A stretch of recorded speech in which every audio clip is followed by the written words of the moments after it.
Welcome back to Behind the Bastards, a podcast where, Mangesh, our great guest for today. Do you know that? You ever heard that quote? "Cometh the time, cometh the man." I haven't. Okay. Well, it's a quote people say, and I'm saying it now because I've decided. I had a dream last night. Are and I've people decided, you and you when? Yeah. I was not. Excuse me, Sophie. Let's cut that out. No, cometh the time, cometh the man. And I had a vision last night while I was dreaming. I was going to say, you're really not helping this theory. No, I had a vision while I was dreaming about how to save America. And so I've decided I'm running in 2028. And I'm running on a platform of, look, one of the big problems the liberals and the progressives have, they all think if you make education better, if you get enough dunks on people in public debates or whatever, you can stop parents and the like from putting poison into their kids to try to treat ill-understood conditions, right? And you can't. You can't stop people from wanting something to do. So let's give them something to do that's basically harmless. And that's why, as a presidential candidate, my entire platform is going to be legalize and subsidized using federal money, a $7 bar of Xanax the size of a Snickers bar. You just get them over the counter, any grocery store, any pharmacy, just a Snickers bar of pure Xanax. You can lick it like a horse. You can do whatever you want with it. $7 flat. That's how we're gonna fix things in this country. Look, every problem the $7 Xanax Snickers bar solves, right? You got a guy who walks into a fucking public building wanting to do a mass shooting, reaches for his gun, finds a $7 Snickers bar of Xanax, bites it, forgets why he's there. Problem solved. Everything could be this way. I'm so glad you're coming with the solution. Yeah, this is how we save America. I'm convinced. Everyone vote Evans 2028 for your $7 Snickers bar of Xanax. I mean, we went to both the RNC and DNC, and at least somebody's got a big idea. Yeah. Again, we won't have any more elections. There are going to be 3 votes that make it in every election, and none of them will have a legit, a readable name. It's just going to be scribbles on a piece of paper. Who's the president? I don't know. Fuck it. So let's get back into this less happy story of medicine. The Autism Research Institute and our buddy Dr. Rimland wrote in to defend Doctors Usman and Carey after Tariq's death, writing in a post on the Institute's website that Tariq had died not because of chelation therapy, but because of an error that had seen him dosed with a look-alike drug, disodium EDTA, instead of calcium disodium EDTA. Now, first off, I don't think the argument, we didn't kill him with bad medicine, we killed him because we cruelly administered a deadly dose of the wrong drug, makes things better. Yeah, it feels like a weak argument. That's no, I didn't give him fentanyl. I just shot him up with way too much heroin. I don't really see how that helps. This is also untrue. Tariq was administered with the normal kind of EDTA used in chelation therapy, which is the only kind the clinic had stocked. In subsequent publications, Dr. Rimland bragged that chelation therapy had consistently good results as rated by paramedics who were surveyed by ARI. In fact, it was the #1 pick out of 88 approved interventions. Yes, they love this because it's clearly is serious medicine, right? It doesn't help. It makes things worse generally, but it has a massive visible effect, right? I think that's honestly the whole reason why, right? A subsequent statement put out by Dan claimed that chelation was one of the most beneficial treatments for autism and related disorders.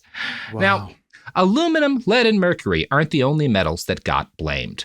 I found a Chicago Tribune piece that gives the story of a boy named Jordan King who was chelated for high levels of mercury and tin. This is weird. There's a quote in there from an expert on tin poisoning who's like, is tin poisoning really a thing? It is for industrial workers who are welding tin for a living, but not little kids. There's no way to get enough exposure to tin, really. Wow. Is your kid welding a shitload of tin? Like,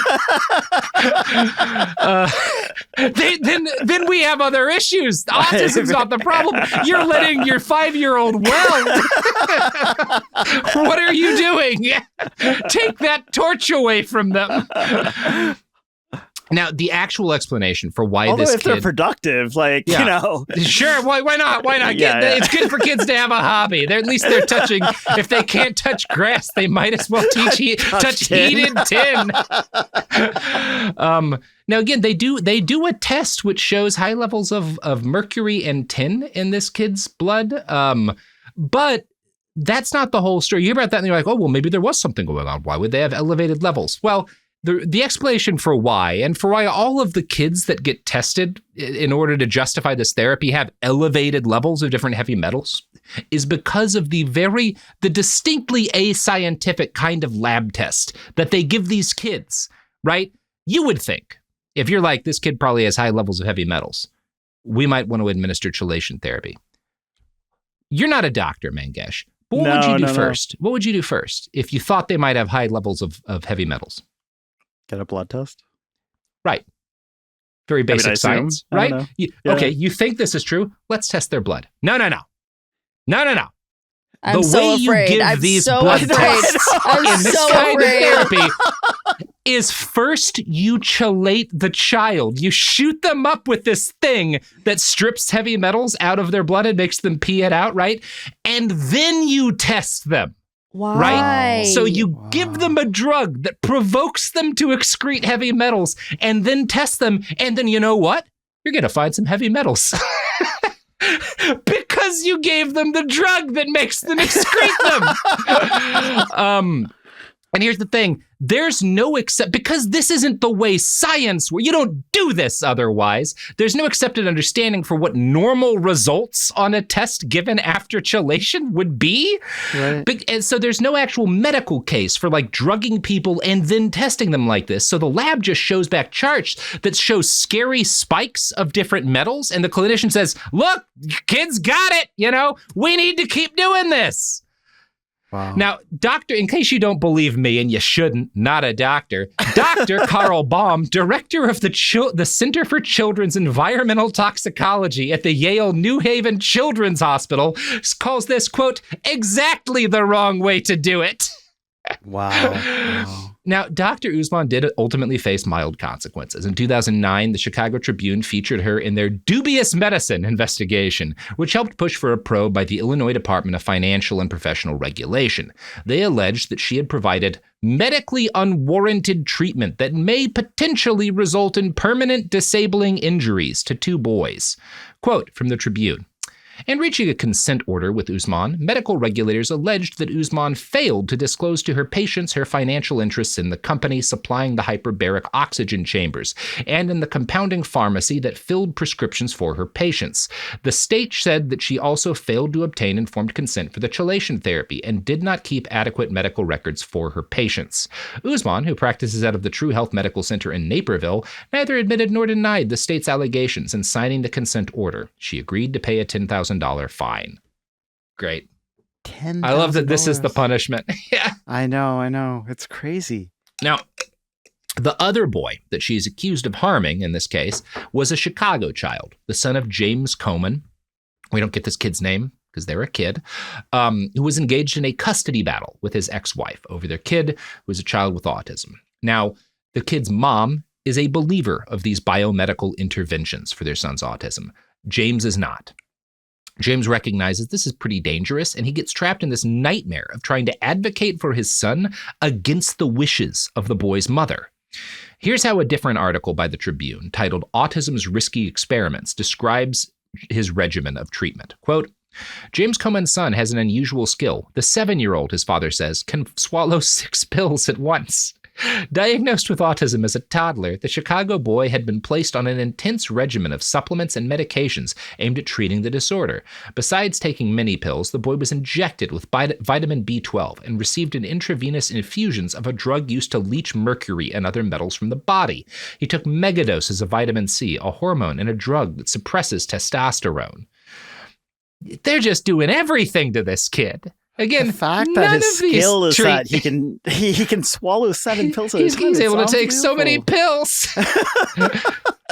That's not America's Got Talent. Yeah. Now, the Komen boy also suffered extreme negative side effects from chelation, although thankfully not fatal ones. This provoked his father to sue, and his mother responded by complaining that any interruption of his complex, nonsense therapeutic routine would have a disastrous impact on the boy, setting him back, you know? That Tribune article, written in 2009, summed up the scope of the biomedical movement at the time. Studies have shown that up to 3/4 of families with children with autism try alternative treatments, which insurance does not usually cover. Doctors, many linked to the influential group Defeat Autism Now, promote the therapies online, in books and at conferences. Intensive regimens are so common that one doctor recently joked at an Autism One conference in Chicago, "You know you have a child with autism if your child takes more pills than your grandmother." Just joking about all the drugs you're giving kids. I love that, like, you know, you're a redneck if, like, is the format Sure, for this. man, It's that makes you awful. sound good. Sounds like you're a doctor. Great. It also made a point of discussing how the social media era had provided oxygen to the hyperbaric chamber fire that is the biomedical movement. Quote, "Parents trade stories and advice about chelation on large internet groups. One Yahoo group has more than 8,000 members. The treatment takes many forms, including creams for the skin, capsules, suppositories, and intravenous infusions of powerful medicines, usually reserved for people with severe metal poisoning." The hype was so big around this stuff in 2006 that the National Institute of Mental Health announced a randomized control trial of chelation as an autism treatment. So an actual legitimate medical body says, let's do a trial. So many people are saying this helps their kids. Let's look into it, right? And ultimately, they cancel that trial in 2008 because they can't find any evidence that there's benefit to it. And there's a lot of evidence that even trying this will put kids at risk, right? Significant risk, because chelation is not good for you if you don't need it. So, like, it's actually unethical for us to study this because there's zero evidence it's helped anybody, and we know it hurts people. So we just can't do this to kids. Now, they've done some studies on lab rats that have showed that drugging lab rats needlessly with chelation therapy causes cognitive problems, right? So they're like, we really can't justify doing this. And this is good logic for ethical scientists. But the crazed parents and con artist doctors of the biomedical movement take this as evidence that big pharma has killed another attempt to uncover the truth, right? That's why they don't care about hurting kids. They just want to keep selling us expensive medicine that actually isn't as expensive as the fake medicine. That's so awful. You see similar stories wherever you look at these nonsense treatments for autism. In 2007, the Cochrane Collaboration, an independent evaluator of medical research, reviewed the efficacy of casein and gluten-free diets as treatments for autism, which had become another bugbear for biomedicine. The idea that some of these biomedical people have is that gluten and casein interferes with kids' brain receptors, and advocates would cite studies which prove that proper diet could eliminate the symptoms of autism. But, per Scientific American, Cochrane identified 2 very small clinical trials, one with 20 participants and one with 15. The first study found some reduction in autism symptoms. The second found none. A new randomized controlled trial of 14 children, reported this past May by Susan Hyman, an associate professor of pediatrics at the University of Rochester School of Medicine and Dentistry, found no changes in attention, sleep, stool patterns, or characteristic autistic behavior. Slowly, the evidence is starting to accumulate that diet is not the panacea people are hoping for, says Susan E. Levy, a pediatrician at the Children's Hospital of Philadelphia who has evaluated the evidence with Hyman. Now, of course, logic and evidence never drives the reactions you want to see in cases like this, right? Fitzpatrick's book includes a quote from an anti-mercury campaign in the U.S., Generation Rescue. This is what's her name? The Oprah ladies, Jenny McCarthy's organization. Oh, yeah. And this statement was made initially in response to Tariq Nadama's death. You might want to recall here that Tariq was diagnosed with like high aluminum levels, not mercury, but whatever. Quote, "We are not desperate parents willing to try anything. We are educated, caring parents who have done thousands of hours of research and administered dozens of medical tests on our own children under the care of knowledgeable physicians." Wow. Great. Wasn't Jenny McCarthy's kid also like she said he was autistic and then she said autistic? she'd cured him. She says she's cured him. Yeah. Oh my God. I hope that kid is okay. I don't know. Now, this kind of talk, this like, well, we're the experts. We've done so much, to understand this. It's very common among the loudest mouthpieces of the movement, which includes Jenny McCarthy. We've discussed before her appearances on the Oprah Winfrey Show, which played a massive role in igniting the anti-vax movement in the U.S. McCarthy, whose son Evan was diagnosed with autism, describes herself as having a PhD in Google. She does not. But she did have a role to play in the death of that 5-year-old who burnt alive in a hyperbaric chamber. In 2016, Jenny pivoted from her successful anti-vax campaign and started advocating hyperbaric oxygen therapy as a treatment for ASD. The scientific argument she used was that people with ASD have, and this is autism spectrum disorder, right? Mm-hmm. The scientific argument she used was that people with ASD have inflammation in their brains, which is true. You can, one thing you can see is that there's a level of inflation in the brains of people with autism, inflammation in the brains of people with autism. We don't know why. We don't know how this relates to we just know it's there, right? So there's a lot of debate about this, but it is something you see. And it is true that hyperbaric therapy has decreased other kinds of inflammation, but not in the brain. Yeah. Different, stuff doesn't always, it's not all the same, right? Even the, right, the microbiome being different of autistic kids, and diet not being able to affect it, right? It's hard. So. Yeah, and so it's this thing where you are taking two unrelated facts and using them to put kids in these death tubes. Yeah. Now, actual analysis of the evidence, because there have been studies on this, shows that the only basis for hyperbaric therapy as a treatment for autism was one flawed study that showed a benefit. Per PubMed, quote, HBO2, that's the name for hyperbaric therapy, should not be recommended for ASD treatment until more conclusive, favorable results and long-term outcomes are demonstrated from well-designed controlled trials. A write-up from this time by the American Council on Science and Health states, despite all of this caution and doubt, McCarthy believes that she knows better. Her organization, Generation Rescue, is holding the 3rd annual Autism Education Summit this weekend in Addison, Texas, just north of Dallas, to promote HBO2 therapy for ASD.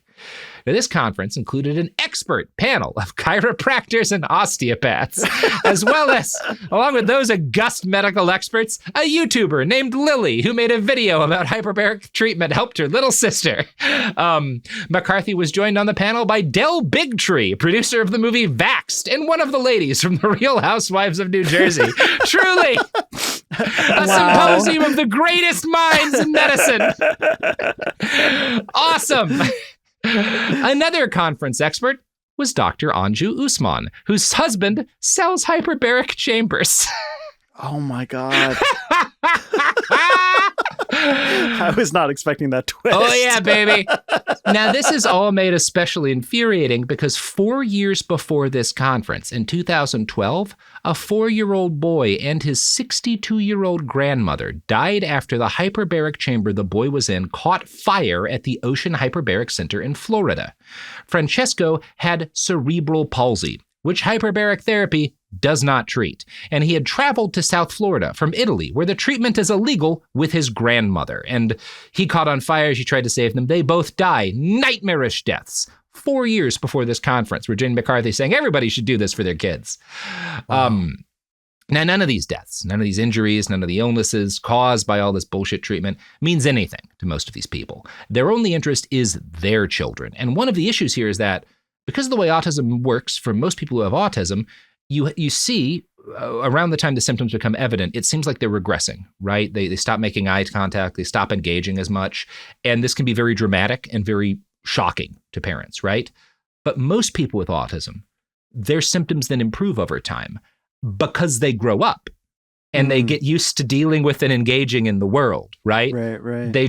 That's just life, Yeah. This is going to be the case with a majority of people who get diagnosed with autism. You will see the symptoms get alleviated. So even if you're just dosing them with every random drug you can get your hands on, they will likely show improvement in some ways just as they grow up and people convince themselves, I saved my kid, At least they're better because of all of this shit I did. When you could have just loved them. Dealt with the help, maybe gotten some treatment for the GI issues or whatever, but you could have just loved them, Didn't have to do all this other shit. But it's just like, life. People find ways to interact and deal with the world, like David Lynch, Right. This is, again, because people with autism are people. But yeah, as a result of this fact, many of these parents will go to their graves secure in the belief that they stood up for their kid and helped save them, even if all they did was make the world more comfortable for the kind of con men who encourage children to avoid getting vaccinated for measles. And speaking of speaking of ads, here they are. Oh, we're back. Good stuff. So every now and then, when you read about the biomedical community, you do hear about the rare wins, right? These cases where a parent gets pulled into this, they treat their kid with nonsense for a while, and they realize, I fucked up, and they pull back, and they take accountability, and those are good stories. There's a great article in The Atlantic about autism's fringe therapies, and it gives the story of Emma Zurcher and her family. Emma was born in 2002, and she started to show signs of autism at like age 2.5, right around the time Tariq would have died, right? Her mother, Ariane, later described the realization of her daughter's diagnosis as being like, quote, descending into hell. I was desperate to save my daughter. We went to everybody. We tried everything.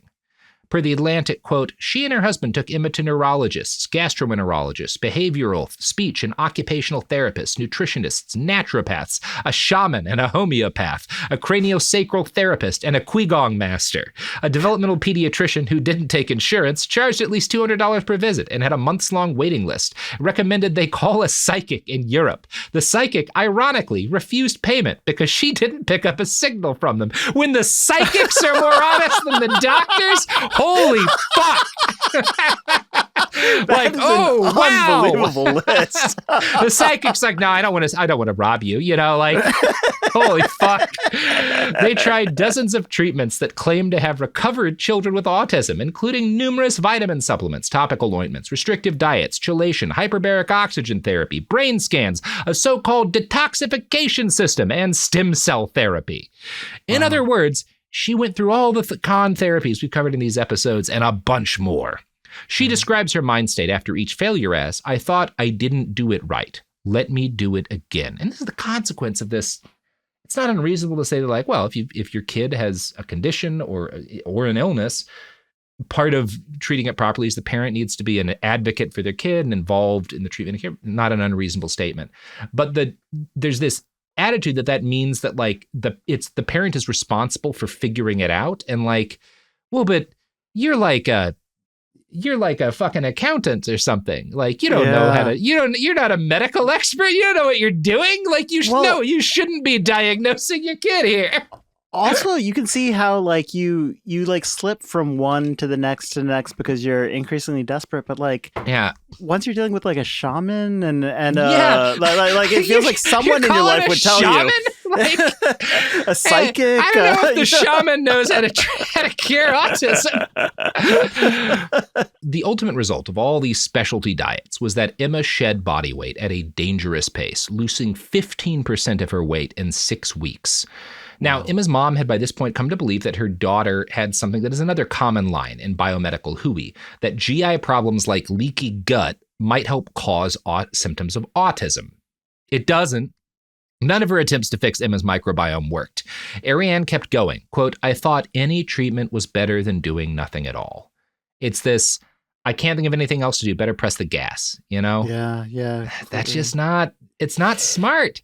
Sometimes so heartbreaking. I have a friend who's an ER nurse who says sometimes the best thing to do at the site of a disaster is like smoke a cigarette and just kind of think things out for a second before you get in there, right? And that sounds horrifying to a lot of people, but this is a person who deals with emergencies every day. Sometimes your best bet is like, give it a sec. Take a look. I mean, especially when like think it through. Everyone in the autism community is telling you that like there's a ticking clock, right? Like you're trying to race and beat the clock. And this is also, it's another thing. It's a thing that gets people killed in war zones. I've seen it, like this desire, this feeling a need to do something when, again, the people who are the real veterans, the people, number one, they also do react when they need to, but they also don't react all the time when they don't need to. They tend to keep to watch shit, to think, because otherwise you die horribly, Anyway, her kid loses a disastrous amount of weight, and none of these attempts to fix Emma work at all. This is the state of mind, this idea, I've got to do something. That's most of what these parents find themselves in. And the market for quack cures has only grown. I stated in 2009, about 75% of parents of children with autism reported using alternate medicine. Today, it's about 88%, nearly all of them. If you have the money, there are a truly dizzying number of options available, like SPECT, a $3,500 treatment that scans a child's brain to diagnose them and derive targeted treatments for their individual autism. This is in spite of the fact that brain scans like SPECT can't reveal autism. They don't. You don't see it that way. Wow. And of course, they can't figure out this specific treatment is how to help your kid, right? But parents love that shit. Like I'm going to get the exact kind of therapy for my individual kid. No, that's just... You're not doing it this way. Sorry. Maybe the therapy your kid needs is for you to just like them. Well, also, once your kid has autism and then you get a scan, you can point to anything and say sure, this is the cause look at of this it, right? thing. I don't know what it is, but it says autism, 100%. Probably the most costly of these new interventions is stem cell therapy. And this might actually there might be treatment derived from this in the future. It's very far from clear at this point, right? At the moment, it is not approved as a treatment in the US. There are several trials gathering data on whether it's safe or effective. But again, the parents who think their kids have this ticking clock before their life is ruined don't want to wait. And as the Atlantic reports, quote, several foreign clinics offer it for around $10,000. Sarah Collins credits the adult stem cell injections her 2 children received in Panama City, Panama, with the recovery of her older son, an improvement in her younger son, both of whom were diagnosed with autism. Her experience led her to co-found the Stem Cell Therapy for Autism Facebook group. She says one reason parents might not want to take part in clinical trials in the U.S. is that their child might wind up in the placebo arm of the trial. They won't mess with that. They'll go right to Panama instead. Again, you get both the psychology of I don't want my kid to be, I want them to get the medicine now. But it's ultimately, your desire to do something now is making your kid and everyone else you love everywhere in the world less safe, because good medicine relies on good double-blind studies with placebos. That's how you do medical studies. And by delaying this, number one, you are slowing down the process by which science will get done. But also, by going to Panama to get whatever the fuck shot into your kid, well, say that clinic doesn't have good standards. Say your kid gets hurt. And maybe it's not even because of actual stem cell therapy. It's because something else fucked up happened. But there's this horrible public death or illness associated with it. And that shuts down research into a thing that may one day lead to treatments that help people, right? That alleviate some symptom or something. You are doing nothing but harm by doing this out of this desire that but I got to focus on my kid. And it's no, it's this fucking, no.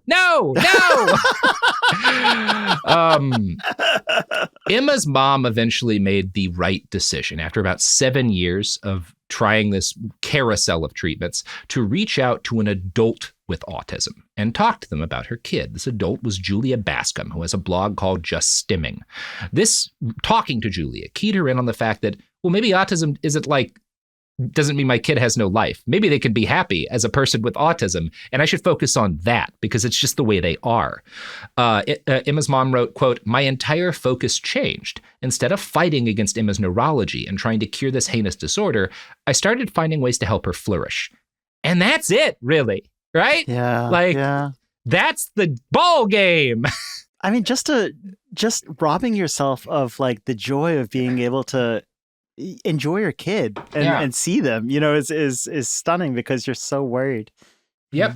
Yeah. I mean, and it is tragic. The amount of the wasted years.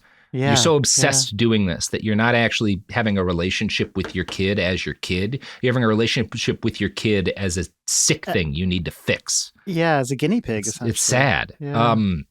Now, in this case, so one of the first things she does when she has this shift in mindset, she realizes Emma's not great at talking. This is a big problem for her that her kid can't really talk and communicate verbally. And so instead of shooting her up with more drugs and shit, she tries a different kind of intervention. She gives her kid a keyboard set up so Emma can type out her thoughts. And suddenly Emma starts communicating very clearly with people and the rest of the world. She gets on track to get her high school diploma. The fact that they figured out how she individually needs to communicate gives her a chance to advocate for herself and to live a life. While Zurcher told the Atlantic that she now views the money she wasted on quack treatments as insane, Emma herself insists that only occupational therapy provided her with any benefit. And occupational therapy is a real thing that can help. Right. She also insists she's not angry at her mom. Quote, "You thought my autism was hurting me and that you needed to remove it, but you did not understand that it is a neurological difference. Fear caused you to behave with desperation." What an incredibly mature way to right. respond. You know? Jesus, yeah. And that would be a beautiful note to end on, Mangesh. But this is a different show. This is Behind the Bastards. So we're not going to end on that uplifting note. Instead, I'm going to tell you a whole nother story about one of these quack bastards, one of the worst of these sons of bitches, an asshole named James Jeffrey Bradstreet. 3 names, real serial killer shit for James Jeffrey Bradstreet. Yeah, this episode, and part 1, just the names. The names. Always the worst.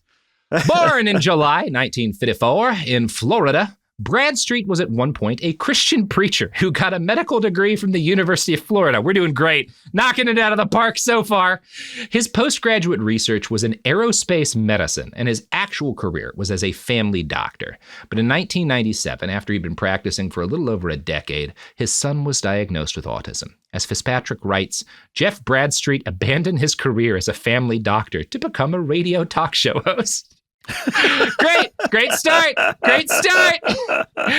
He immediately met up with the biomedical activists and founded the International Child Development Resource Center in Florida, or the ICDRC.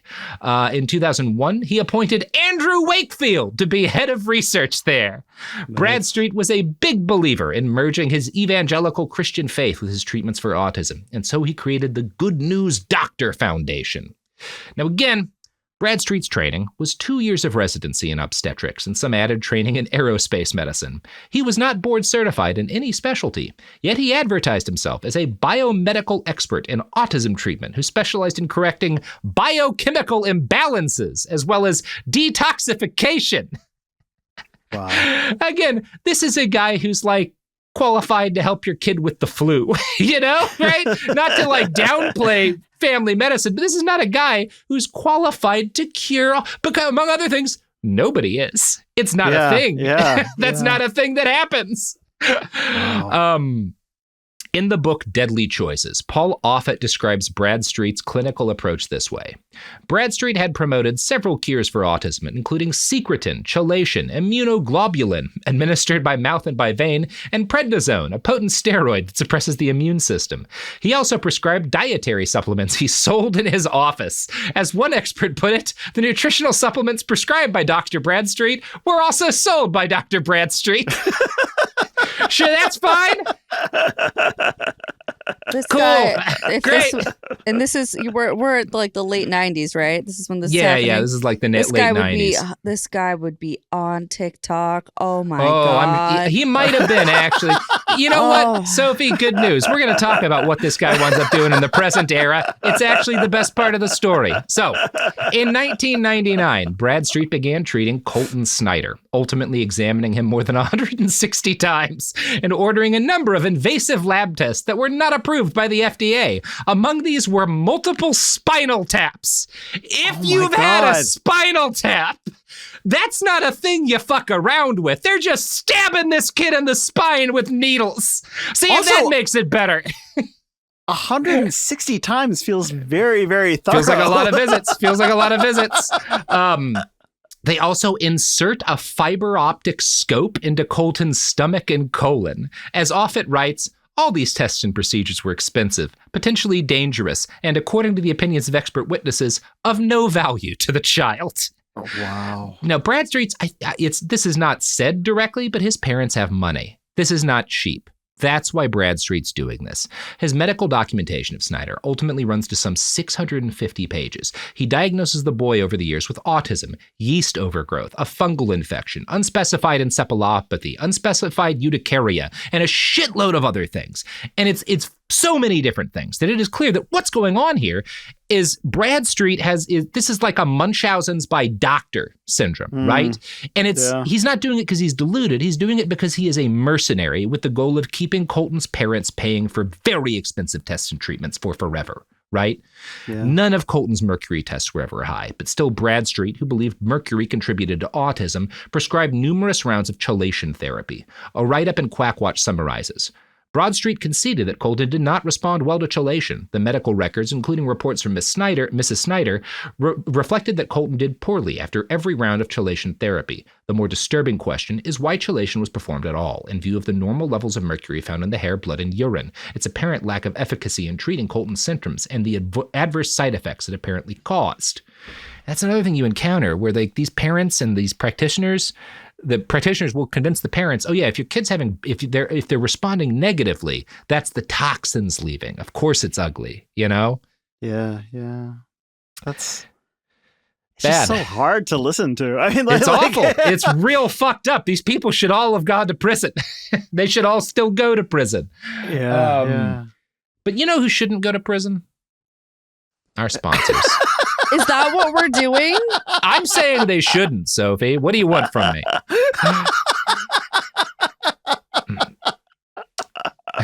We're back. So in one conference in the early aughts, after Bradstreet had become a Dan-affiliated doctor, he referred to parents who didn't blame their kids' condition on vaccines or subject them to dangerous biomedical experimentations as APIDs, or autism parents in denial, right? Yeah. If you just accept your kid and try to help them live their best life, you're in denial. You should be poisoning them. Fitzpatrick notes that other experts in the field speak in similar ways. Quote, Jenny McCarthy is dismissive of woe is me moms, though she is not above moaning about how shitty her own life is and reminding her readers that celebrities suffer like everyone else. Still, she finds it difficult to accept that other parents don't simply believe in alternative treatments. Was it, she asks herself, that they didn't want to hope or that they enjoyed the victim role? I don't know, maybe they're just trying to do what's best for their kids. Yeah. When the Chicago Tribune interviewed Bradstreet about his use of IV immunoglobulin, or IVIG, as an autism treatment, he told them, every kid with autism should have a trial of IVIG if money was not an option and if IVIG was abundant. Bradstreet also became a vocal advocate for hyperbaric oxygen therapy, although he did later publish research arguing it was ineffective, perhaps because it wasn't a big moneymaker for his clinic. In 2008, more than 5,000 families enmeshed in the biomedical movement launched a lawsuit seeking compensation for vaccine-related harm in the U.S. Court of Federal Claims. Bradstreet was one of their major witnesses. He provided expert testimony, which ultimately failed because the special masters, which is the name of the people who are evaluating this claim, look into Bradstreet in part to determine if there's credible evidence to support the idea that vaccines cause autism. Mm-hmm. They conclude it doesn't. They reject the case. And one major reason is the case of Colton Snyder, which they examine at length and hold up as this is an example of how the malpractice is coming from inside the house. It's guys like Bradstreet, right? Yeah. Still, by 2009, Bradstreet had been in practice so long that he claimed his institute has records on more than 4,000 patients. He got a California medical license in May of that year and established a branch of the ICDRC. 2 years later, he got a Georgia state medical license and opened a clinic in Beaufort. Because staying competitive in the industry of fake autism treatments required constant innovation, Bradstreet became an advocate for a new autism cure late in his career, GCMAF. This stands for globulin component macrophage activating factor. And this is a thing, it's a protein in healthy blood that you can remove and concentrate and use it to treat certain kinds of illnesses. Some kind of people are sick in a way that injecting them with this concentrated factor can help them, right? It's a real thing for stuff. Not for this, but for stuff. Yeah. In August of 2012, he gave a presentation in England in which he described injecting 40 patients with autism with this shit, declaring, I shouldn't call it shit, well, but the stuff he is selling is shit. There's a legitimate version of this. That's not what he's selling. Declaring, quote, "It's extremely potent in terms of its ability to work for children," he announced. "Many from this experiment have gone on to basically lose the label of autism. They don't have autistic distinctions anymore after sometimes as little as 20 weeks of therapy." Wow. Now, this just isn't the way this works. It's not really how anything works. But Bradstreet tended to show up in the kind of crowds where he wouldn't be questioned. He claimed that doctors in Japan and Italy were working on the same therapy. And he also cited a guy named David Noakes, the head of an immunobiotech, which manufactures GCMAF. And he shouts this guy out and then offers attendees to the speech a 25% discount on GCMAF. Sounds like medicine to me, bro. I love it when my doctor gives me a fucking coupon for blood factor. Great. Well, it's coming from it, honestly, because he's a radio host. Sure. Yeah, of course. It does come. Right. Absolutely. Per a Washington Post piece by Michael Miller, quote, "What he did not disclose, however, was that much of the research he cited had already been discredited and retracted. The journal considering Bradstreet's paper was the scientific equivalent of self-publishing, and Bradstreet had close ties to Noakes in immunobiotech. During the same UK trip, Bradstreet and Noakes made what was essentially a promotional video for immunobiotech and its brand of GCMAF, called First Immune. Quote, "I'm here with Dr. Jeffrey Bradstreet from the USA, the autism expert in the First Immune GCMAF laboratories," Noakes said on camera. "Dr. Bradstreet has been using our GCMAF for 18 months, and we'd like to thank you for, I think you've treated 900 children now?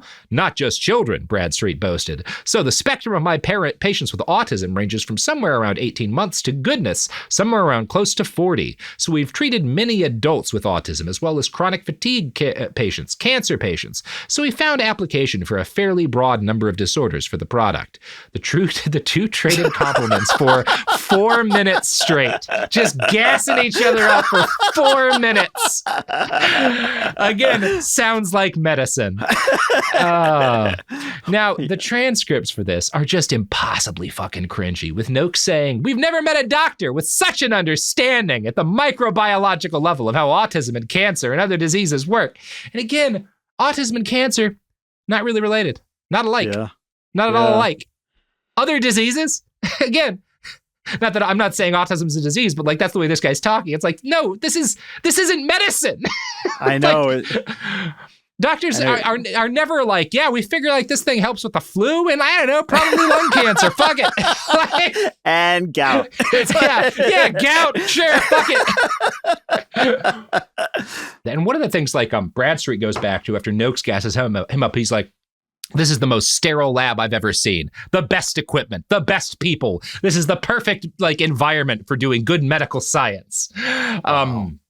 Bradstreet then pivoted to make the pitch that the greatest thing about GCMAF was that you could use it without the presence of a doctor. In other words, regular parents could just buy the stuff and shoot their children up with it. Quote, "Oh my God. It's accessible to anybody around the world. Through your internet sites, you've made it available very broadly. We've used it in South Africa, China, India, Eastern Europe, South America, and all over. That's been a wonderful experience to see parents have access to a therapy." And so there's this drug that's a cousin of benzos that was like Soviet Union Xanax that they gave to their astronauts that is unregulated in the US. You can order it by the kilogram.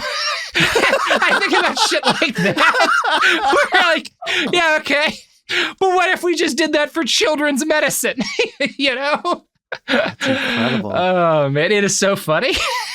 I just don't understand how it's so shameless, going from children to all people with autism to everyone with cancer to it's just unbelievable. And again, the people selling Soviet Xanax to strangers on the internet, fundamentally an honest business, you know?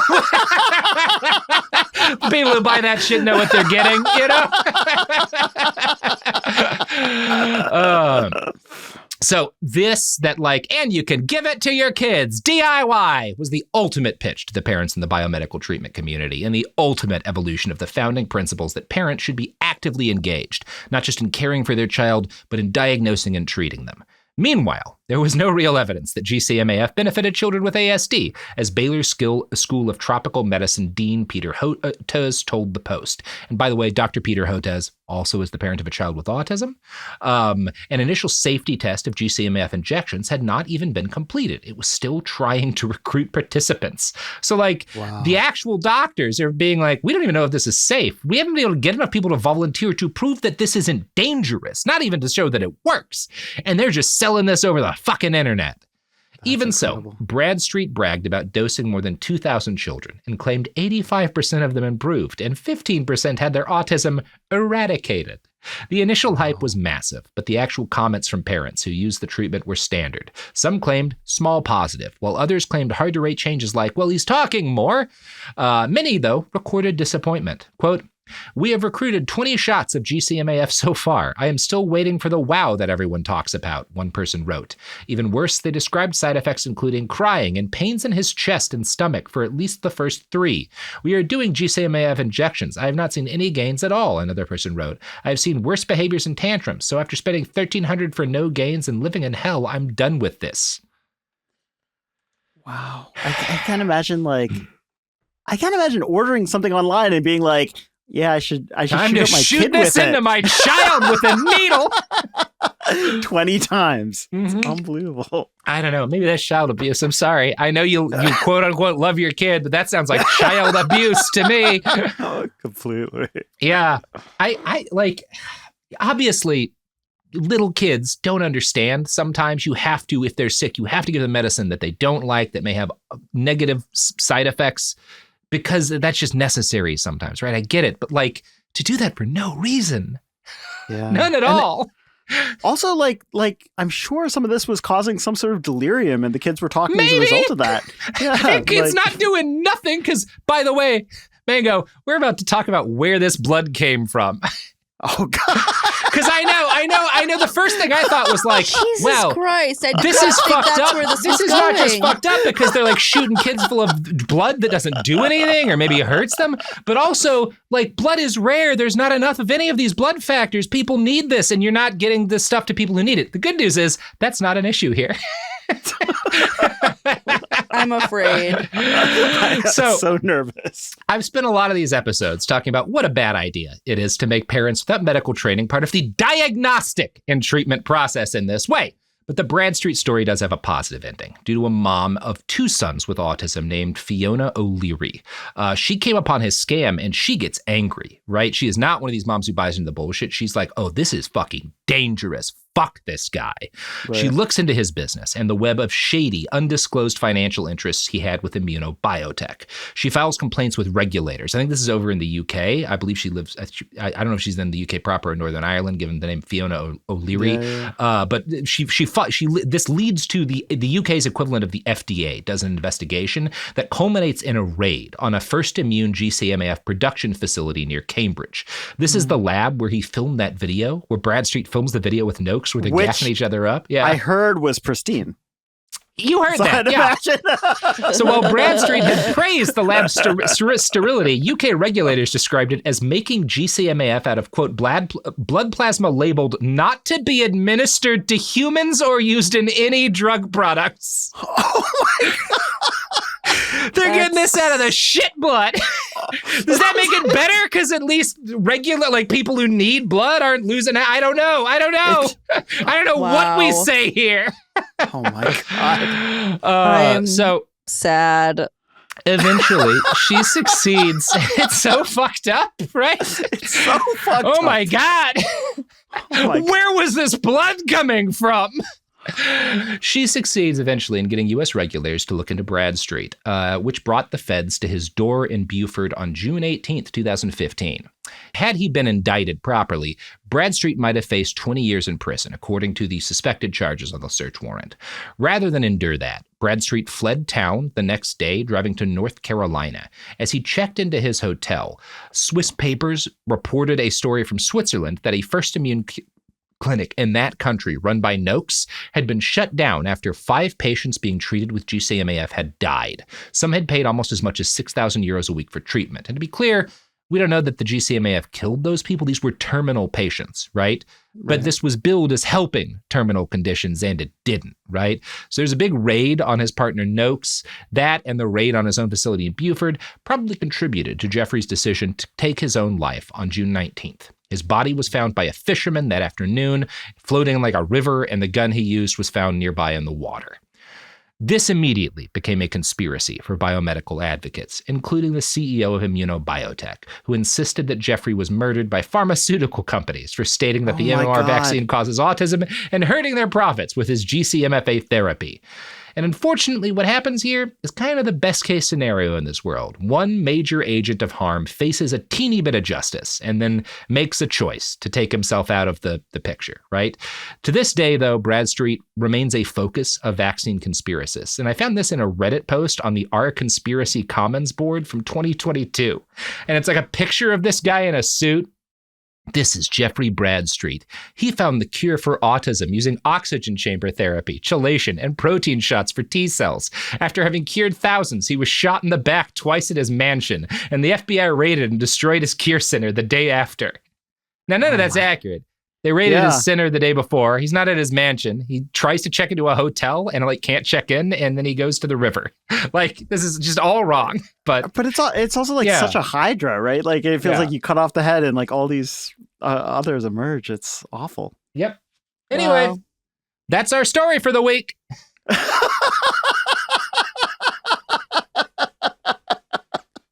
Great stuff. It's super uplifting. Mm-hmm. Happy trails, everybody. Mango, you got any plugs to plug? Yeah, definitely. I did a show called Skyline Drive, which is about a skeptical look at astrology, and it's really good. And I would love for people to check it out if they have the time. But honestly, Robert, Sophie, this was just so fun. I know I was just shocked and saying, oh my God, more than I probably should have. But it was both horrifying and I don't know, really enlightening. Yep. Well, glad to be horrifying and enlightening. Enlightening. And now I need that Snickers bar of Xanax. That's right. Yeah. Now, again, this is the solution to all of our problems is the $7 Snickers bar of Xanax. The right? soul flick. Yeah. Again, vote Evans. A Snickers bar of Xanax in every pocket. And honestly, none of us is going to know what happens next, but that's kind of the benefit, right? Jesus Christ. And look, are some people going to die? Absolutely. And we're going to knock down the Washington Monument and replace it with a monument that's just a 4-bar, a giant 4-bar in the sky. Wow. Problem solved.